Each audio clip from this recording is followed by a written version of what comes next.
In this episode of the Wenner Folsom podcast, we are exploring some of the reintegration best practices from an Army Ranger. So Ejay Menchavez was a decorated combat Army Ranger, left the military and struggled with some reintegration processes, eventually discovering dance as a means of expression, as well as martial arts, building community, ultimately receiving his degree from USC at the Masters of Business for Veterans organization, and transitioning into the role of the warrior in the garden and mentoring others. Welcome to the Wenner Folsom podcast, your source for battle-tested leadership and resiliency. And we have another important conversation and guest for you today, don't we, Philip? We do. This is actually one of my good friends and ally that I have in the world. I've had a chance to work with this young stallion for years now, Mr. Ejay Menchavez. You're just a guy I enjoy spending time with, love the work that you're doing in the world, and you have a great story. The background where you came from, going into the Army, the Rangers, your tours, and then coming back and the reintegration process of finding a life that is meaningful and purposeful and continuing to find ways to serve. And so welcome to the Valor podcast, Ejay. Yeah, man. Thank you for having me. Yeah. Excited to be here. Always love talking to you too. My man. So what age did you go into the military? 18. So I graduated high school when I was 17, and then my birthday's in November, turned 18 and went straight in. Yeah. I had a similar thing. I actually signed up at 17 and then went in at 18 as well. So I was 20. I was trying to get in sooner. My mom wouldn't sign the papers. And then it's actually funny. My best friend from across the street, we're trying to do the thing where we sign up together. His dad is a command sergeant major. And so I was like, oh, we're going to get hooked up. But then he went off and did it. And I got held back because my mom wouldn't sign the paper. So you went in and went into the Rangers? First, I started as just a regular grunt. 11 Bravo. With a very, very basic contract. And I felt like I had something to prove. This was also like a very racial time for a lot of people. And there wasn't a lot of Asian men going into infantry. So every single chance I had, I wanted to prove myself. And so when they asked for volunteers for airborne school, I rose my hand. When they asked for volunteers for Ranger school, I rose my hand. And I was lucky enough to be able to finish both of those things. And then deployments and stuff that everybody ends up going through. Every single time there was a situation where they needed someone to do something that nobody else wanted to do, I just kept raising my hand. And that's how I ended up getting further and further and further into the process. And you ran a sniper unit. I was not in charge of the entire unit. I had a very small team, which is obviously part of a bigger team. We were all recon, we were all snipers, we were all scouts, and it was pretty challenging. I think because I was the youngest in the group, I was actually the youngest leader. They gave me the younger soldiers, and we're all maybe too young to be where we're at. Everybody else had a lot more experience than us. But I think because, we all were kind of similar in age, we were able to have a different kind of bond. And how many tours did you do? How long were you? I did a year and change, my first tour in Afghanistan. And then I did about another year and change, my second deployment. They were both, all these years I've met you, I've never heard the, I guess, something to prove story, race-based, like, where's the Asians? Why aren't we represented in that? I never wanted to make it about that because it honestly wasn't about that, but it was personal to me. Yep. Nobody else felt that way about me. I think that was something that I made up in my own head, but everybody has that. Everybody has something in their head. And this is a great topic for everybody watching. Everybody's got something in their head. That same thing drove you to where I met you at the Masters of Business for Veterans program at USC? Is there that? Definitely. You still had unfinished business? Yeah, I'm pretty fortunate. My siblings are dedicated academics. My Mm. sister she's a nurse. I'm not too educated on what the levels are, but I know that she took the extra steps to be more than a hospital nurse. She works at a clinic, and it's a lot of a tighter community. It's harder to get to her position. She's a very hardworking woman. And my brother, he finished law school. He's a I don't exactly know his position anymore, but he was a public defender for a little while, and then now he's working in a private practice. And so these are really high functioning people. And I just went to the military and got a bachelor's degree in acting. And so I felt like if my siblings can do more, there's got to be something more I can do too. That's how I found myself applying for a graduate program at USC, and they had a specialty for veterans specifically in business. And I didn't particularly want to be in a business realm, but I knew I could do it. I knew it was just me pretending like I'm not capable, but I figured there's no reason why I shouldn't do it. And so when I applied, there's an interview process, and I met this man, James Bogle. He just interviewed me just to see what it was like, and he picked an interview spot that just happened to be really close to a garden that I had built. I was gardening at the time, and we were just talking, getting to know one another. He wanted to know why I wanted to go to a graduate program. And as we were walking, I showed him, I was like, I actually built this. And we were on USC grounds. And so he got curious about how I got there. And it turns out I'm just really, really good at networking. And that's kind of what inspired him to bring me into the fold. And that's kind of what I focused on when I was in school. One quick question before we fully leave military world.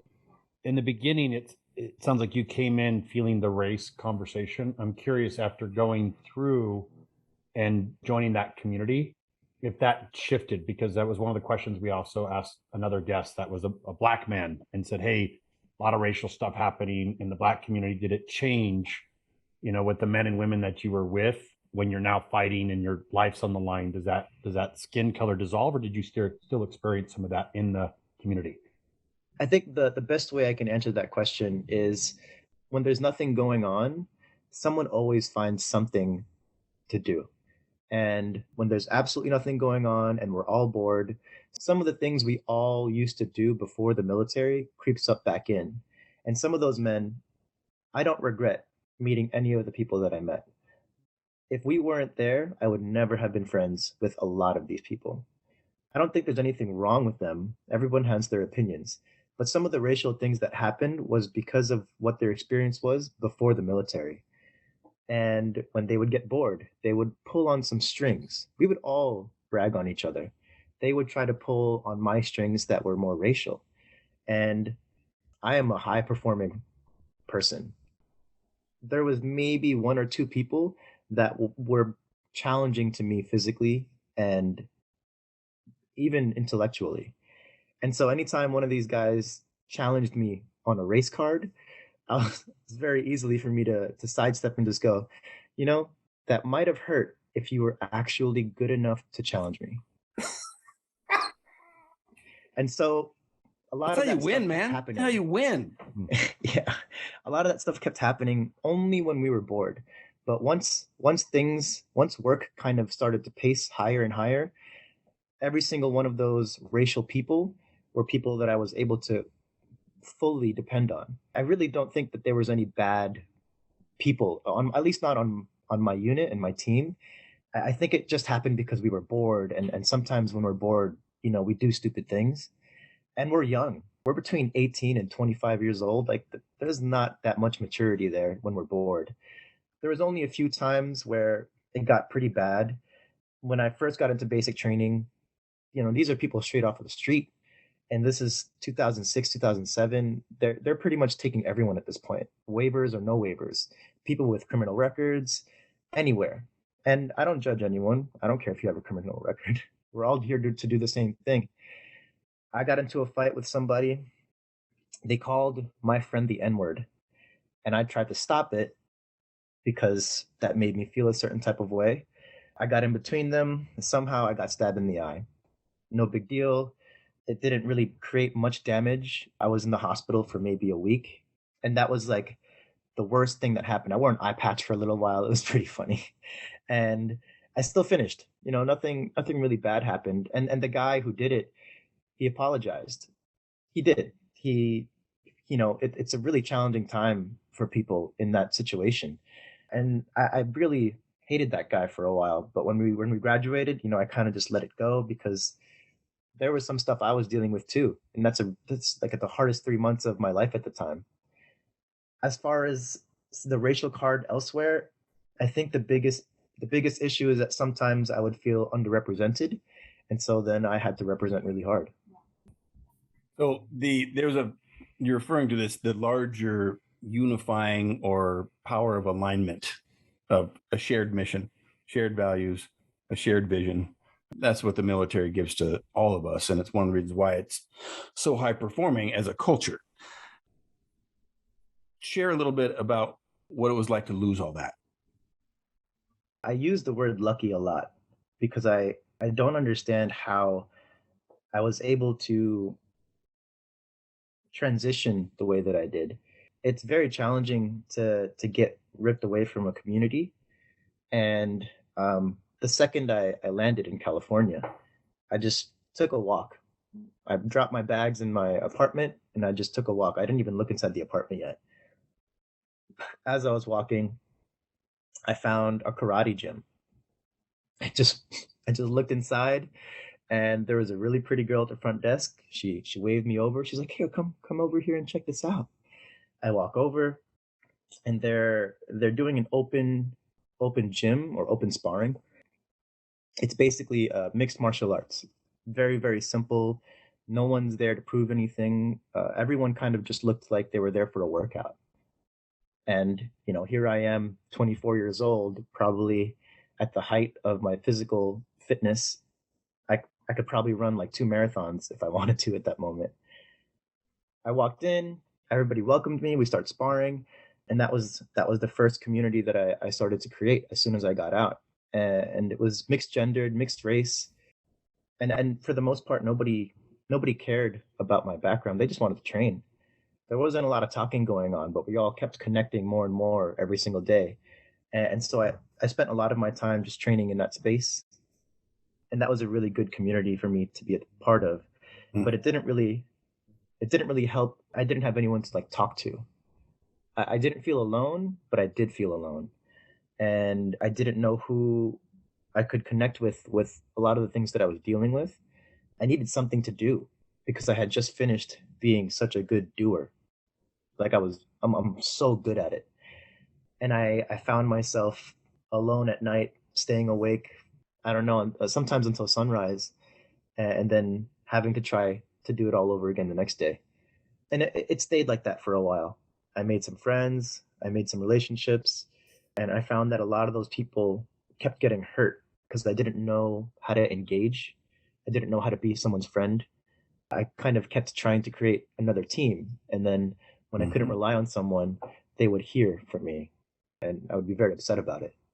And that kept happening over and over again until the only people that were left were either veterans or people who just happened to be close enough to me to understand that it's not them that's the problem, it's me. And so they just lovingly accepted those parts of me.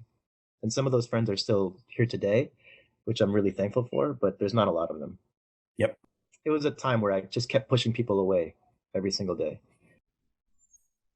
How's your sleep? In 2012, I was clocking in 1 to 2 hours a night and it was like that for a long time. I went to the VA. I also didn't know how to navigate the VA at the time. And so they gave me sleeping pills. They gave me like an offer from a mattress place. And so I got this awesome mattress, these really cool fancy pillows. I was still clocking in like 1, 2, 3 hours a night. I Googled a lot of the hacks on how to get good sleep. I changed the lighting in my room. I never go anywhere near my bed unless I'm going to sleep in it. All of my electronics stay on my desk. They don't go anywhere near my bed. I turn all the lights to like a red hue after 10 o'clock. And so now it eventually grew to about 3 to 4 hours. More recently, 4 to 5 hours. There you And go. these past few weeks, I clocked in really close to 6 hours of actual sleep, not just time Mhm. in bed. I use the Whoop. It's a bracelet that tracks a lot of my medical things. And honestly, I tried other stuff, but the Whoop is just convenient for me because I still work out a lot. I still do a lot of things, and I wanted to get the Aura Ring because I think it looks really cool, and I'm pretty sure they all measure the same things, but I never wore rings to begin with, and I'm worried I'm gonna lose it. Like that thing is expensive, and I just don't want to be that guy that just goes, ah, shit. But Hey, Josh, my sleep is getting better. you had some sleep stuff too, and the reason why I bring this up is that it's obviously one of the kings of the castle of resiliency and vitality and wellness in general. It's even above nutrition, sleep. And Josh, you struggled with that for a while too. It's a common issue with people coming from high stress fields. Yeah, I'm still working on it. I mean, I got into really good traction, and then this last week I was back down to 4 to 5, and so it's a tough one. I find for me, I mean, similar to you, EJ, I've been doing a lot of the changing the lights at night, winding down earlier, but I find I wake up at the same time, and so one of the things I have learned is it's trying to shut down earlier is really the crux of it for me. It's just sometimes I'm wired at night, and that's the other tricky part is I should be winding down at 9, and sometimes I'm just, and especially now that I'm like getting a lot of things done, I get all these ideas and then I move into implementation, and so that's what I'm learning how to navigate now is like, how do I not just keep doing things, and how do I become aware of where my mind's stimulated, and back to the resiliency protocols, like doing things to cool down my mind, get back into my body. I've even been doing cold showers at night a lot more now, which is uncomfortable, but it really does start to get me back in my body. Or if I'm laying there and thinking, I'll literally force myself to get up, take a hot shower, then an ice cold shower, and then just try it again. And then even like simpler things like, changing out my sheets more frequency, tightening up the bed so that it's taut, just like little details, but they make a big difference. And so that's what I'm working on actively. And it's the number one thing for muscle growth. I mean, there's so many areas. Sleep is just such a primary area. I had one other additional question for you, EJ.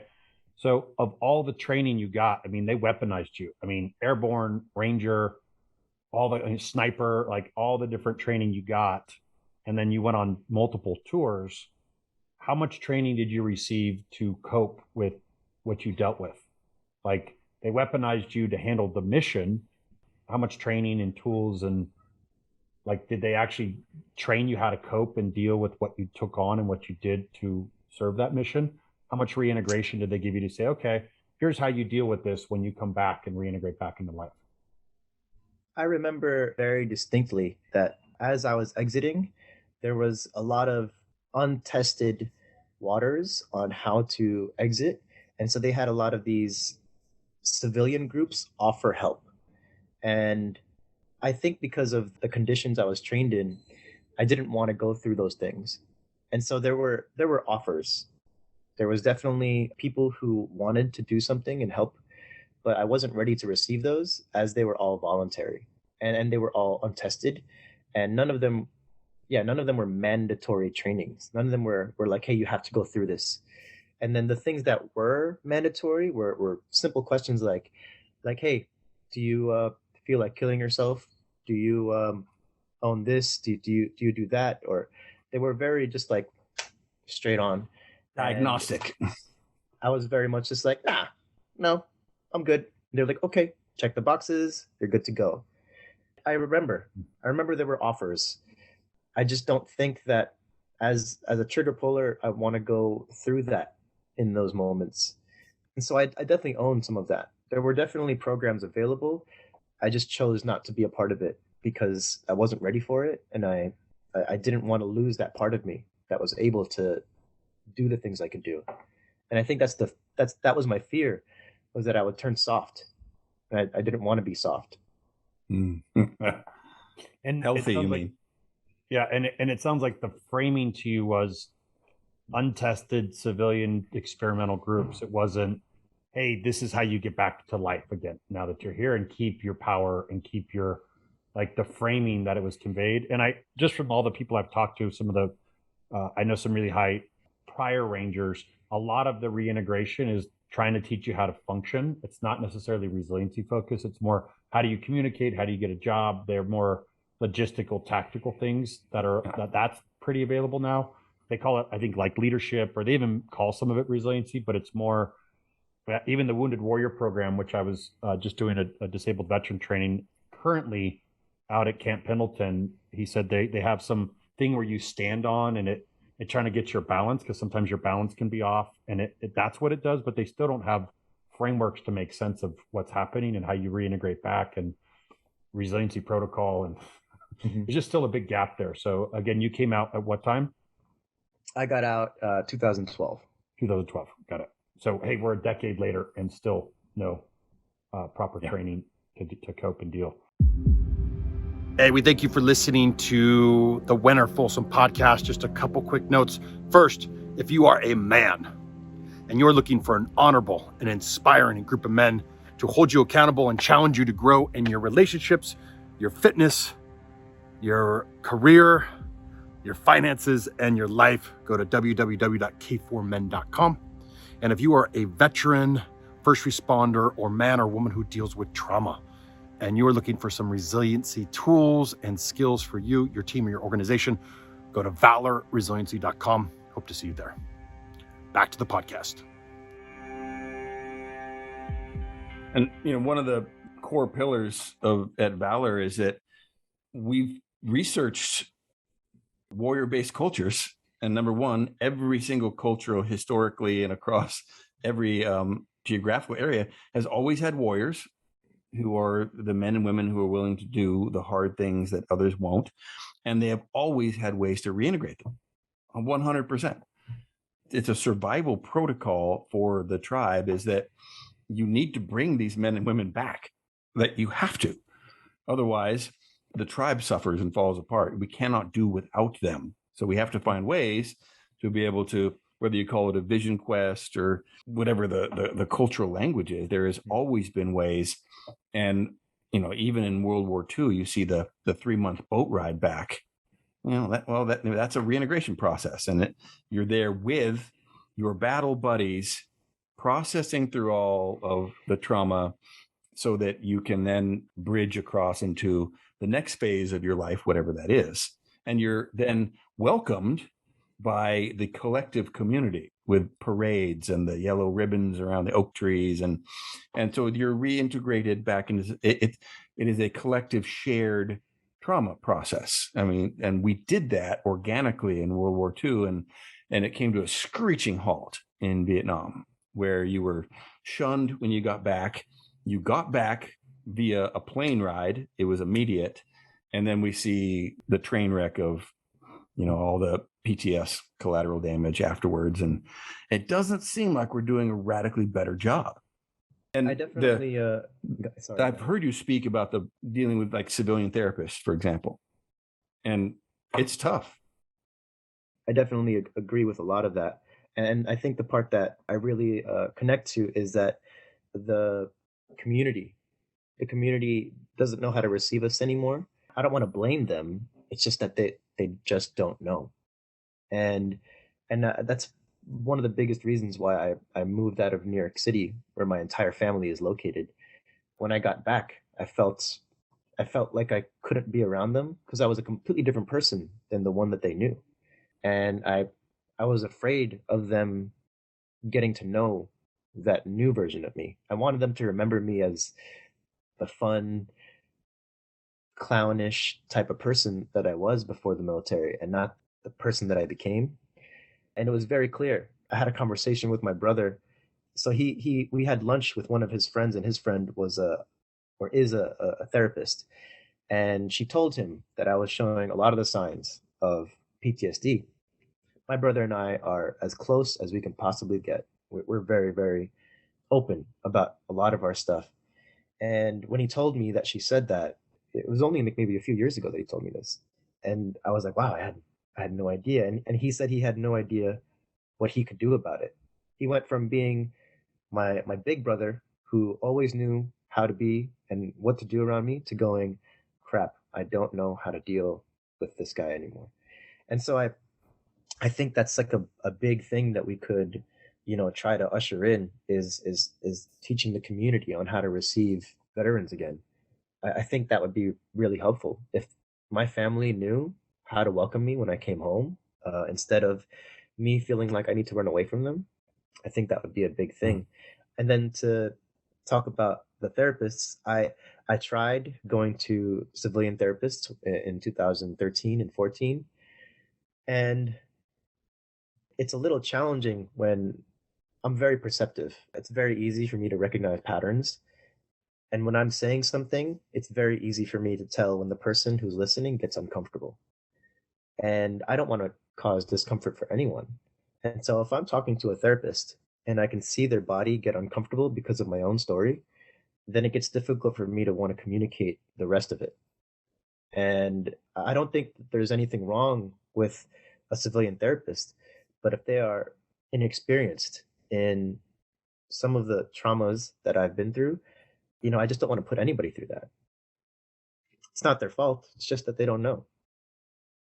Yeah. And I think this is again why we're acknowledging there's a massive problem here. And this seems to be the way that keeps getting unfolded is people that are first, you got to be part of warrior culture to support warrior culture. And secondly, you got to be walking the path. And I think that's one of the reasons why people relate is we're like, hey, we're in the shit with you.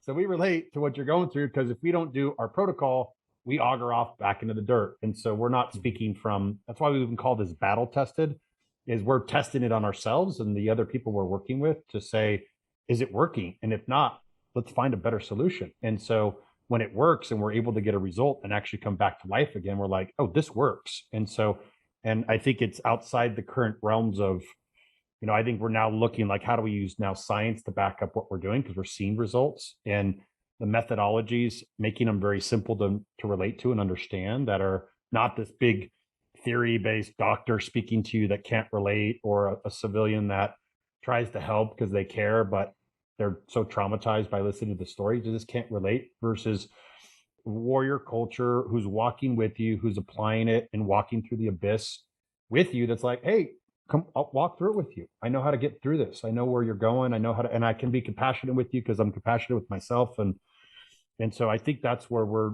really wanting to usher this conversation into a new place. And in addition to the resiliency, walking with you, warrior based, it's also community. And I think the community also has to have more civilian. And I think that's one of the things we've learned about K4 is, you bring fire, police, veterans combined with civilian culture, and you actually create a really safe container for humans to share together where there's safety.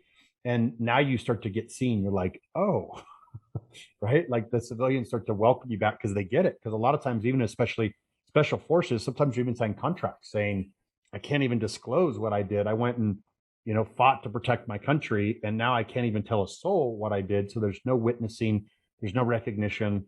It's just, I did this to serve you, and I'm proud of it. But I think, I personally think there's a lot coming back that we need to be witnessing and celebrating our warriors and reintegrating them back into the culture. So the civilian world goes, I get it now. I actually knows what it means when somebody says, thank you for serving my country. It means, oh, you actually gave your life and you were willing to risk your life to protect me. Whether or not I agree with the government, whether or not I agree with political decisions, for the veteran men and women that chose to serve, like, fucking thank you. Not just thank you, but like, I fucking get it. And that's, I think, the part that's missing. We've talked a lot about just a thank you feels dismissive a lot of times to veteran community. When somebody's like, thank you for your service, it's like, if they don't get it, it feels, but we get it. Same thing you said.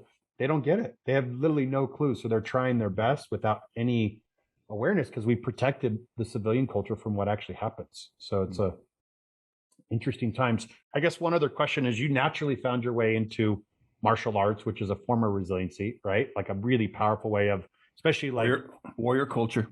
Warrior. So you naturally came back to warrior culture. You're naturally, when you're grappling and you're doing things, it's forms of resiliency. There's physical contact, your exercise, right? You're able to get some of that resiliency. And then you moved into, which I think is amazing, by the way, you moved into dance, which is another powerful way. It's a purification practice from our lens and valor of, there's regulation, which is more regulating your nervous system. And then there's purification, which is how do you take this dense, heavy fucking sludge and transmute it into something else? And dance is a really powerful way to move that into something creative and expressive. And so I'm really curious, how did you move into art, which I see that as art and creativity and like really epic type of art too, not just like, different types, but really powerful. I'm curious how you ended up in dance and movement. It's actually something I've been thinking a lot about more recently. I'm very attracted to powerful leaders. I can't help but be inspired by anyone that has the ability to command presence and then also inspire and motivate.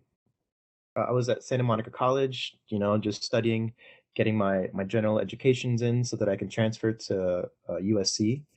And I walked by a room filled with ballerinas, all beautiful women. And I just had finished 6 years of being in a highly male dominant realm. And so as I'm walking by, my eye catches a few things I liked to see. And the teacher just walks over and she goes, "You want to come inside?" I was like, "Yeah." And so I come in, I sit down, I'm watching, and I've always thought of ballet as boring, but this wasn't, they were training. And now training to me is not boring. Mm. And so as I saw all of them struggle to physically do the things they were trying to do, it started to click that they're all just training. They're all doing the same thing that I know how to do. They all know how to persevere, and that's what they're trying in that room. They're all meeting this wall and choosing not to quit. That's the first thing that started to get me into, ooh, this looks like something I want to be a part of. And then one day I was walking by that same room, and this time there was another group of people in there. There was a group of people who were auditioning for the dance company at the school. And I decided to go in. I auditioned, and like I said before, I'm at like a peak physical part of my life. I'm about 205 pounds, probably not an ounce of fat. Anybody needed something to get picked up, I could probably do it. And if I wanted to put it back down and pick it back up, I could probably do it. So they let me on very easily. There's not a lot of guys in the room. And my first choreographer, her name is Karen McDonald, and she is this very powerful woman, much older, black. She was a part of Alvin Ailey. She choreographed a lot of wonderful things. She performed with some of the biggest stars. She's she's front next to Michael Jackson in the Thriller music video, and she's a monster. She knew I had absolutely no training whatsoever, but she also knew that I know how to train. And so she was so hard on me. She said, "You look like you want to be here. Everyone else has been here for a long time. You're going to have to do a lot if you want to stick around." And every day, she did not treat me like somebody who had any type of privilege just because I was strong. She was really hard on me. And I think that helped me connect to it because I loved that. I loved it when somebody was giving me that kind of attention, and she believed in me 100%. I stuck around with her for 2 years. I took all of her classes, from modern to ballet to any performance that she would like me to be a part of. And every single time, it was always so personal. Everything that we did had a an emotional journey that needed a lot from me. And I found myself capable of giving that type of emotion during a performance that I wasn't able to be emotional anywhere else. I couldn't let my emotions out anywhere else, but somehow I could on stage. Somehow I could when I was connecting with those dancers. And shortly after that, other people started to recognize that I was improving, and then I started getting hired for more things. I mean, this is Los Angeles. There's plenty of entertainment to go around. Then for years after that, I just kept getting hired over and over and over again. And I owe it all to Karen McDonald from Santa Monica College. She's the director at Debbie Allen's Dance Academy now, and I think about her all the time and her leadership. because she really just took the time to just take some muscle-bound veteran into a group of artists who had no idea how to deal with me. And I was quiet. I didn't really say much. I don't really know that many people from that time, except for her. I don't talk to a lot of those people anymore, maybe one or two, but they all remember me. And sometimes when I run into them, they go, "Hey, I remember when you did this, this, and this." And in my head, I'm like, I have no idea who this is. And so that meant a lot to me. And being able to use my emotions and to feel again during a time when all I wanted to do was not feel anything, it meant a lot. And I still perform today. There's another group in downtown Los Angeles called Diavolo, and they have another leader who's very similar, very militaristic. He's not all about feelings or trying to make the best show. He's more about pushing individuals and wanting them to be the best versions of what they can possibly be. And so I can connect with that. He has a veterans project that he runs, and his name is Jacques Heim. Really cool dude, super offensive to people because he's so direct with his communication. He doesn't care about any of this other bullshit. And a lot of people aren't ready for that, but I am. And so I like that kind of stuff. It still helps me connect with my emotions. Like, oh, when I go here, I get to feel again instead of run away from it. And so that's why I still keep dancing. That's why I still keep connecting with that type of stuff. Hey, I've seen two of your Diablo performances, and just incredibly powerful. You personally, but also that organization. Highly recommend folks go check that out. If you had a chance to just crystallize your journey into a little diamond of either advice or some questions to people who are either reintegrating now or they have and they're struggling. If you were to look at kind of the arc of your story, what are the few of the best practices that would give them a shortcut to avoid some of the pitfalls and the long journeys that you've been on? I think first and foremost, I would say to not look for the shortcuts, because I think that's what I kept doing. I kept looking for shortcuts. And I think what really 100% probably helped me get to, the little bit of movement and success that I find myself in now is looking for a mentor. I think that was the most instrumental of my entire journey.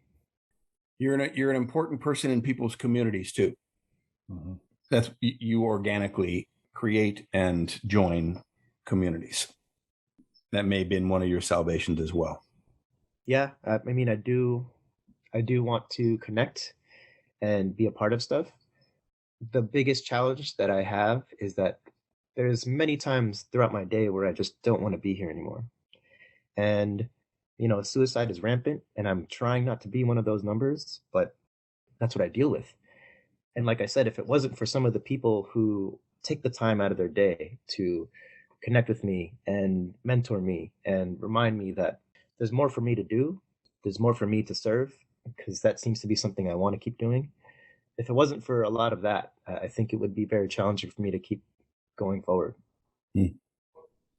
Well, in my experience of getting to work with you, not only doing youth leadership programs, but all the corporate work we've done, to work with you at Red Bull and all the different organizations we've worked with, and your leadership in the K4 men's community, there'd be a hole without you, man. So I'm glad you're born. I'm glad you're here, and stick around for a while. We need you. We need you in the shield wall, bro. Doing my best. Yeah, and I think there's a lot of power from your story of just one, maybe civilians will be listening to this and actually start to understand what's happening. And then two, like, I love that you found dance and movement, man, because you took something that's typically perceived as more feminine or could be perceived as weak, and your framing on it is so powerful because it's like, oh no, this is training to become the best possible version of you. And in that, you get to feel.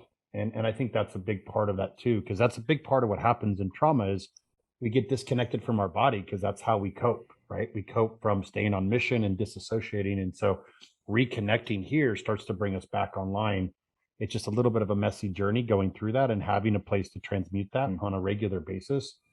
And I think that's also a big part of your your work and your progress is that's more and more bringing you back online. The more you continue to practice, have community, express yourself, express that movement, right, is part of it. And then I think at least what's coming up for me as you're sharing is I feel mentorship for you. Like I feel like that could also be a part of if that was your primary way to navigate, like what could that look like where you start to mentor maybe somebody just getting out?